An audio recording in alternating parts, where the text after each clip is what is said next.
Good morning, guys. Kirk and Jay here with Kirk, Giordano Plastering.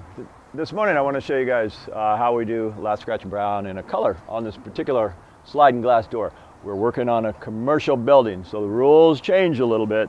We're still going 7/8 of an inch thick, and the difference is we use a lot more membranes on this particular door. Say, for example, they started off with the membranes, then we counter with membranes and stick it to the existing membranes. Where we come around here, where we have a cricket right here. This cricket goes up, we put our templates here, and then we come down to the scuppers so that the water flows down to the scuppers. Here we're real thick, so we just added extra wire. On this side, we got to match expansion screeds. Wherever there's expansion screeds, we just follow what they've got. And do we really need an expansion screed here? No, but that's the difference between commercial work where it's spec'd out by an architect. Everything that's spec'd out by an architect, you better do. So we followed all the rules, followed all their expansions, used all the floors. We put templates here. We're right here at the sills, and we accounted for crickets and all that kind of stuff. This deck does go on for a while, but in order to simplify this, we're going to show you just this part, and I'm going to scratch it and brown it right now, and then we'll show you a color too in the same video. Okay, guys, now that we have everything lathed, what we're going to do is we're going to show you how we put the scratch coat on. And that all-important question I get asked pretty often: does it matter which way you put the scratch mark, vertical or horizontal? It actually does matter, guys. If you put them vertical, sometimes the say if it's a cold day and it's drizzling and the second mud is somewhat soft, if you put the scratch mark vertical, what'll happen is it can have a tendency to slide.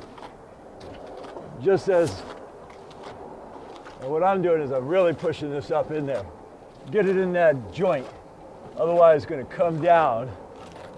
Get it in that joint tight. Okay. Now just again for the sake of explanation, I'm pushing it into the joint. Now I'll show you the scratch marks. Age-old question. Scratch mark. Doesn't matter if you go vertical. Yes, a lot of cities won't allow it for a scratch inspection. So follow the rules, guys, and go horizontal. And that means, say, if it's a real cold day and you're coming to do your second coat, it'll adhere in here, and then the scratch marks horizontal will hold it. If it's vertical, and I've had this happen. In fact, if you show the deck, it poured rain all day yesterday, and this morning it just stopped raining and the clouds broke, and so we're trying to get it before we get poured out.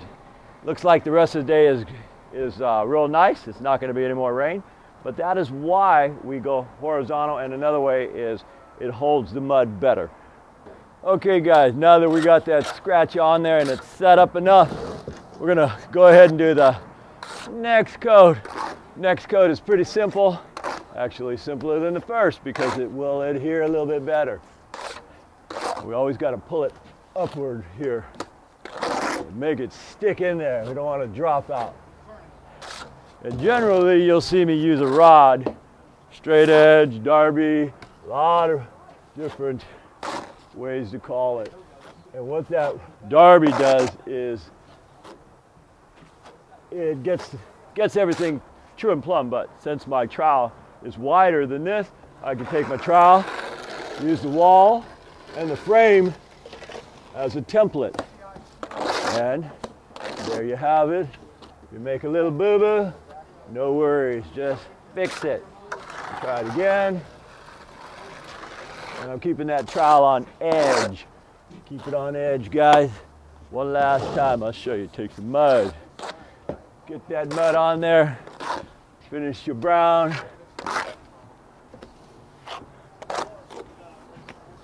Pull it up here. Come up. Let's see, one last epoxy, and I'm ready. Another important thing, guys, is we're going to color this. So because we're going to color this, you might say, why do you want the tape clean if you're going to cover it anyway? And I'll tell you why. We want the tape clean or pretty because, yeah, granted, we're not going to come back until this sets. And by the way, guys, set time for a painted finish is 28 days for a brown coat. Set time for a color coat cementitious finish is 2 weeks, depending on cure time. Now, what I'll generally do is I'll let this set a while, like say, an hour, but for the sake of this video, I don't want to start this camera up again. I'll show you how we do this, and I'll explain why.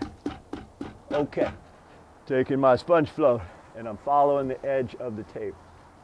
And the reason I do this is because if I don't, then when I go to do my color coat, all this excess here will create a grab basically, and the color coat will adhere to this, and then when I pull my final tape off, then I'm gonna have a whole bunch of holidays here. So what you want to do, yeah, we don't necessarily need the tape pretty, but we like it pretty. Just like that right there. That way we're looking out for our next coat, because soon enough we are going to do another coat when this cures. Again, this is a scratch and brown system. It's an acrylic finish. You got to wait 28 days before you do a paint or an acrylic. Usually, there are exceptions to that rules. If we're doing a cementitious finish, 2 weeks, and of course there's always exceptions to that rule. Anyhow, guys, I just wanted to show you a quick thing of commercial versus residential work. My name is Kirk, Jason on the camera, and as usual, we thank you for watching, and we'll see you guys on the next one.